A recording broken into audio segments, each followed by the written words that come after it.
우리 함께 사도신경으로 신앙 고백하시겠습니다. 나는 전능하신 아버지 하나님 천지의 창조주를 믿습니다.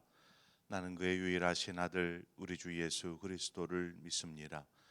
그는 성령으로 잉태되어 동정녀 마리아에게서 나시고 본디오 빌라도에게 고난을 받아 십자가에 못 박혀 죽으시고 장사된 지 사흘 만에 죽은 자 가운데서 다시 살아나셨으며 하늘에 오르시어 전능하신 아버지 하나님 우편에 앉아 계시다가 거기로부터 살아있는 자와 죽은 자를 심판하러 오십니다. 나는 성령을 믿으며 거룩한 공교회와 성도의 교제와 죄를 용서받는 것과 몸의 부활과 영생을 믿습니다. 아멘. 우리 찬송가 80장 천지에 있는 이름 중 귀하신 이름, 우리 찬송가 80장을 함께 찬송하도록 하겠습니다. 찬송가 80장입니다.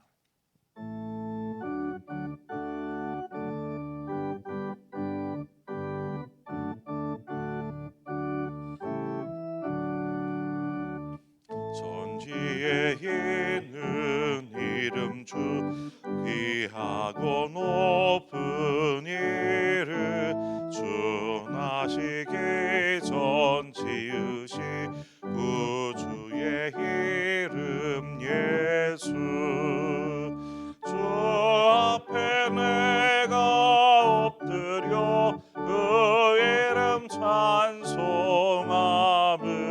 내 귀에 들린 말씀 주 귀하신 이름 예수 주 십자가에 달릴 때 명패에 쓰인 대로 소유대인의 왕이요 곧 우리 왕이시라 주 앞에 내가 엎드려 그 이름 찬송함을 내 귀에 들린 말씀 주 귀하신 이름 예수 지금도 살아계셔서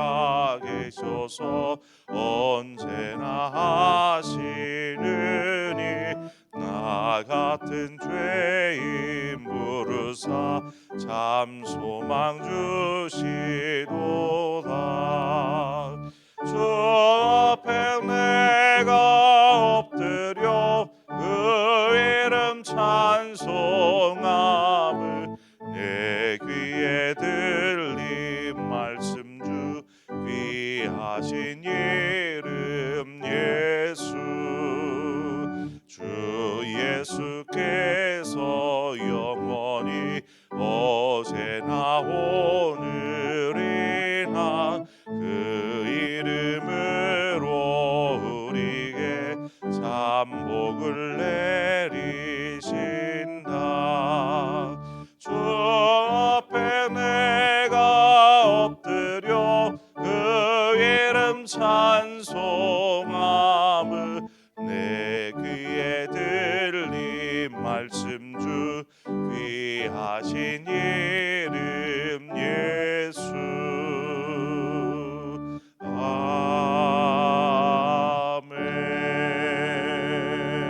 아멘. 하나님 말씀 보겠습니다. 시편 45편 1절에서 6절의 말씀입니다. 시편 45편 1절에서 6절의 말씀 한 절씩 교독해서 보도록 하겠습니다. 시편 45편 1절에서 6절의 말씀입니다. 내 마음이 좋은 말로 왕을 위하여 지은 것을 말하리니 내 혀는 금 글솜씨가 뛰어난 서기관의 붓글과 같도다.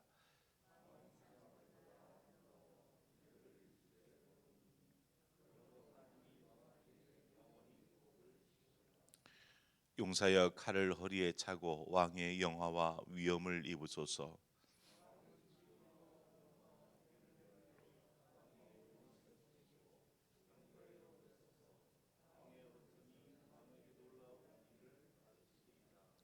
왕의 화살은 날카로워 왕의 원수의 염통을 뚫으니 만민이 왕의 앞에 엎드러지는도다.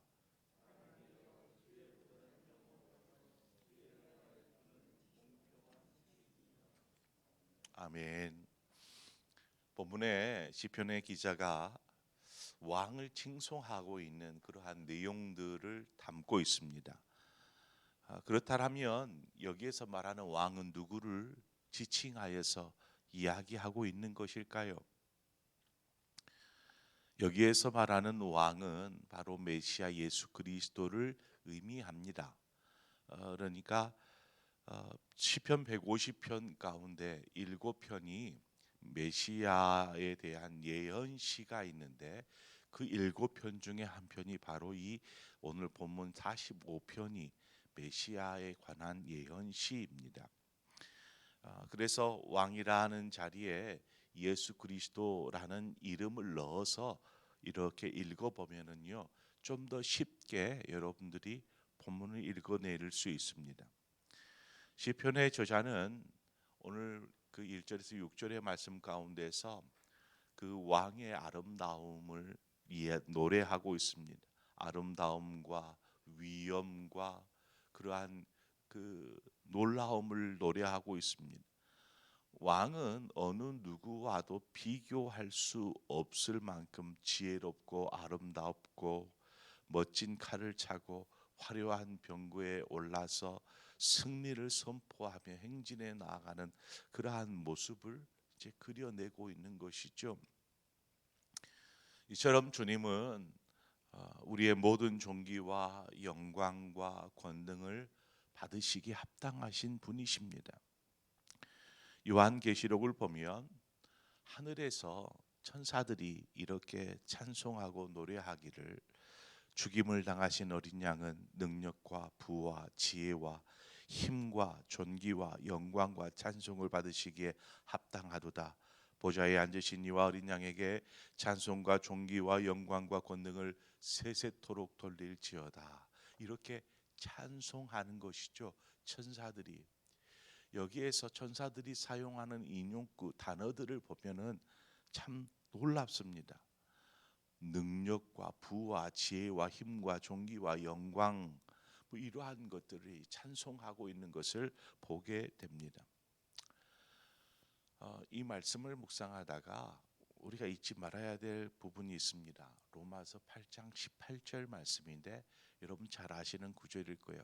생각하건대 현재의 고난은 장차 우리에게 나타날 영광과 좋게 비교할 수 없다라고 고백하는 고백입니다. 현재의 고난은 장차 우리에게 주어질 나타날 영광과 좋게 비교할 수 없다는 것이죠. 주님께서 우리를 구원하시기 위해서 그 영광과 존귀와 위엄과 부와 그 아름다움과 이것들을 천사들도 노래하고 모두가 노래하고 시편 기자도 노래하고 있는 그 주님께서 우리를 구원하시기 위해서 높고 높은 영광의 그 자리를 포기하시고 이 땅, 낮고 낮은 이 땅 가운데 내려오셨습니다. 이것 자체가 참 충격적인 사건이 아닐 수 없습니다. 세상의 그 누가 영광을 버리고 고난을 선택하고 싶어하는 사람이 어디 있겠습니까? 그러나 주님은 자신의 영광보다 한 사람, 우리 한 사람 한 사람의 영혼이 살아나는 것, 우리의 영혼을 살리는 것, 이것을 더 크고 중요하게 여기신 것입니다. 그러기에 기꺼이 자신의 영광을 포기한 것이죠. 주님께서 이 땅에 오신 것으로 끝나지 않았습니다. 그저 높은 보좌 버리시고 낮고 낮은 이 땅에 오셨다라는 것으로 다 끝나지 않았습니다. 주님이 걸어가신 그 길을 생각해 보십시오. 주님이 걸어가신 길은 고난의 길, 십자가의 길이었습니다. 단지 영광만을 포기한 것이 아니었습니다. 십자가의 길은 온몸에 상처를 입고 또 그 마음은 처참하게 짓밟히는 것이었습니다. 아무런 죄가 없으신 주님이 억울하게 당하신 고난이죠. 십자가의 길은 억울하게. 만약 우리가 이처럼 조그마한 억울한 일, 그러한 일만 당해도 우리는 가만히 있지 않을 것입니다. 아니, 내가 아무런 잘못도 없는데, 내가 아무것도 하지 않았는데 왜 나에게 그러느냐 하면서 자신을 변호할 것입니다. 자신을 그렇게 몰아가는 사람들을 가만두지 않을 것입니다. 그런데 주님은 억울하게 십자가의 길을 걸으셨습니다. 주님은 그 길을 걸으면서 억울하지만 그 억울함에 대한 한마디도 내뱉지 않습니다. 어린 양처럼 그저 조용히 그냥 그 길을 가셨습니다. 하나님의 아들을 향한 그 조롱과 비난의 함성 소리들, 날라드는 발길질과 채찍, 이러한 것들을 당하면서 그 길을 걸으셨습니다. 이러한 고통과 아픔이 있게 될 것을 분명히 주님은 아셨습니다. 그렇지만 그냥 그 길을 걸으셨습니다. 그리고 결국 십자가에 달려서 죽으셨습니다. 자, 여기까지의 메시아이신 예수 그리스도, 우리를 구원하시기 위해 오신 예수 그리스도의 모습을 한번 생각해 보십시오. 우리가 찬양할 만한 그 어떤 존귀와 위엄과 영광의 모습이 보이십니까? 낮고 낮은 이 땅 가운데 그냥 마구간에 태어나셔서 가난한 목수의 아들로 자라서 결국에 30세가 되었을 때 공생애를 시작하지만 수많은 공격과 조롱과 비난과 결국에는 십자가의 고난의 길을 걸으면서도 그 고통, 처참한 고통들을 겪으면서도 그냥 묵묵히 가는 것입니다. 그 모습 속에 어떤 존귀와 영광과 권능과 이러한 것들이 보여집니까? 예수님의 모습 속에서 우리가 찬양할 만한 그 어떤 존귀와 위엄과 영광의 모습도 보이지 않습니다. 이 땅에 오신 주님은 온갖 고난이라는 고난은 다 받으시고 처절히 피 흘려 죽으신 모습밖에는 없습니다. 우리가 다시 8장 로마서 8장 18절을 보면 생각하건대 현재의 고난은 장차 우리에게 나타날 영광과 비교할 수 없도다. 십자가에 달려 죽으신 주님이 다시 부활하셨습니다. 부활하신 주님, 그리고 원래의 모습대로 회복되어서 제 하늘로 승천하시고 하나님의 보좌 우편에 앉아 계신 것이죠. 주님의 모든 것들이 회복이 되어서 다시금 그 위에 앉아 계시는 것입니다. 그리고 천군과 천사들이 그 주님을 찬양하는 것입니다. 십자가에 주님이 이 땅에 오셔서 이루신 것이 무엇인가요? 그러면 그 고난 속에서 우리를 죄에서 구원하신 것입니다. 이제 구원 얻은 우리는 그 영광을 찬송해야 할 뿐만 아니라 주님의 영광을 우리가 기억해야 하는 것은 그 영광을 위해서 주님이 걸어가신 그 고난의 길, 우리가 그것을 기억하자라는 것입니다.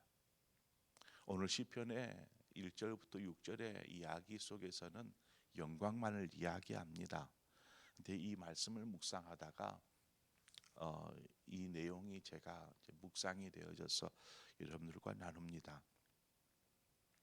주님께서 그 십자가의 영광을 포기하지 않으셨듯이 우리 역시 결코 우리의 삶 가운데 찾아오는 고난, 그렇습니다. 고난은 참으로 우리를 힘겹게 합니다. 몸과 마음을 지치고 상하게 합니다. 하지만 우리가 주님을 본받아서 우리의 삶의 여정을 믿음으로 그렇게 행하면 마침내 주님 앞에 섰을 때에 우리는 영광을 얻게 될 줄 믿습니다. 그것을 사도 바울은 지금의 고난이 장차 우리에게 있을 영광과 비교할 수도 없습니다. 지금은 잠깐입니다. 하지만 하나님의 나라에서는 영원한 영광을 누리게 될 것입니다. 어찌 그것을 지금의 고난과 비교할 수 있겠습니까? 라고 말하는 것이죠. 주님께서 이 땅에 오셔서 고난을 당하시고 그렇게 하기를 33년이에요. 결국 그 이후에 그 부활하셔서 영광 가운데 하나님의 보좌 우편에 계시지 않습니까? 그러므로 우리가 이것을 기억해야 하는 것입니다. 이 땅에 받은 고난과는 비교할 수 없는 영광이 있기에 주님께서 우리의 머리에 생명의 면류관, 의의 면류관을 씌워 주시면서 잘하였도다, 착하고 충성된 종아, 말씀하여 주시는 그 영광을 위해서 우리는 오늘을 살아야 한다라는 사실입니다. 그렇다고 우리가 이 땅에 살 때에 그러한 영광만을 바라보고 달리지 말고 주님을 바라보면서 주님과 함께 걷는다면 때가 되었을 때에 그 영광은 자연스럽게 우리의 영광이 되어질 줄 믿습니다. 그러므로 오늘을 시작하면서 모르겠어요. 오늘 하루 시작하기는 시작하는데 뭔가 기대도 없고 소망도 없고 또 어떤 분들은 삶의 문제가 있어서 아유, 오늘은 또 어떻게 이 문제 빨리 좀 해결됐으면 좋겠는데 하는 그러한 문제투성인 삶 속에서 눈을 떴을지도 몰라요. 그렇습니다. 그러한 하루일지 모르지만 오늘 하루를 주님과 함께 열어가시기를 바랍니다. 주님과 함께. 그러면 주님께서 우리와 함께 하셔서 오늘 그냥 무의미한 한 날이 아니고 아름다운 한 날 되게 하여 주실 줄 믿습니다. 주님과 함께 걷는 복된 또 한 주간의 시작이 되시기를 주님의 이름으로 축원을 드립니다. 기도하겠습니다. 주신 아버지 하나님, 은혜와 사랑을 감사합니다. 우리의 삶을 인도하여 주시고 또 우리가 또 지치고 힘겨울 때마다 우리에게 다가오셔서 손잡아 일으켜 세워주시는 주님, 만약 주님이 이 땅의 영광 가운데 오셨다가 영광 가운데 다시 돌아가셨다라면 우리의 고난과 아픔을 전혀 함께할 수 없었을 것입니다. 하지만 주님께서 그 모진 고난과 고통 속에 그 십자가의 길을 묵묵히 걸으셨기에 우리의 고난과 우리의 아픔과 우리의 저지를 그 누구보다도 잘 아시는 주님, 우리를 붙잡아 주시고 우리 역시 주님처럼 우리에게 놓여져 있는 그 길을 잘 믿음으로 걷게 하여 주셔서 장차 있을 그 놀라운 하나님의 영광, 하나님 그 영광의 자리에 참여하는 우리 사랑하는 모든 상봉의 성도들 되게 하여 주옵소서. 예수님의 이름으로 기도합니다. 아멘. 오늘 이 시간 우리 함께 기도할 때에 예배를 위해서 기도하도록 하겠습니다. 우리 교회, 우리 장로교회 예배가 회복되어질 수 있도록 인도하여 주옵소서. 많은 성도들이 이제 뭐 가정에서 예배이든 하나님께서 회복하셔서 하나님이 받으시기에 기뻐하시는 예배요, 또 드리기에 기쁨으로 드려지는 예배가 교회에서, 가정에서, 또 예배하는 그 초소에서 드려질 수 있는 것이 바로 예배의 회복입니다. 이 회복을 위해서 여러분 기도해 주시기를 바라고, 무엇보다도 예배가 회복되면서 우리의 신앙이 다시금 살아날 수 있도록 위해서 기도해 주시기를 바랍니다. 성도들 가운데 2년이 이제 넘었죠. 2년이 넘도록 교회에 나오지 않기 때문에 이분들이 어떻게 신앙생활을 하고 있는가 하는 생각이 듭니다. 그래서 여러분들이 위해서 함께 기도해 주시고 중보해 주시면 좋을 것 같아요. 암계 성도님이 안 보이는데 하나님 믿음 안에서 흔들림이 없게 하여 주십시오. 하나님만을 바라보는 믿음 안에 살게 하십시오. 이렇게 중보하면서 기도하면 좋을 것 같아요. 그래서 오늘 이 시간에 예배와 신앙의 회복을 위해서 우리 스스로뿐만 아니라 우리 옆에 있는 교우들을 생각하면서 함께 기도해 주시기를 바라고, 우리 각자의 기도의 제목으로 기도하며 나아가겠습니다. 함께 기도하겠습니다. 참 좋으신 아버지 하나님, 은혜와 사랑을 감사합니다. 주님께서 우리를 하나님 불러주시고 인도하여 주셔서 감사합니다. 아버지, 주님 도와주시옵소서. 주님 인도하여 주옵소서.